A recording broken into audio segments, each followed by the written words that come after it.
はい、皆さんこんにちは。ランドリー Z ジャパンと申します。こちらランドリー Z はアメリカカリフォルニア州で2016年に開発されました、衣類をバキュームの力で運ぶマシンです。こちらアメリカ、ヨーロッパではもう3万台も出荷されていて、個人宅の1階、2階、3階はもちろんホテル施設、介護施設、スパ施設などにも活躍されています。投入するですね、ポートという投入口なんですけど、近くに行って手を3回振っていただくと自動に開始します。で、吸い込みが始まります。20秒後、自動に閉じます。で、そこで1回のサイクルが終わります。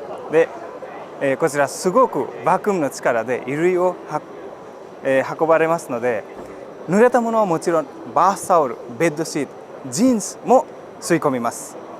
こちらの製品は家事や労働力の効率化に役立つ最新のガジェット、ランドリー Z です。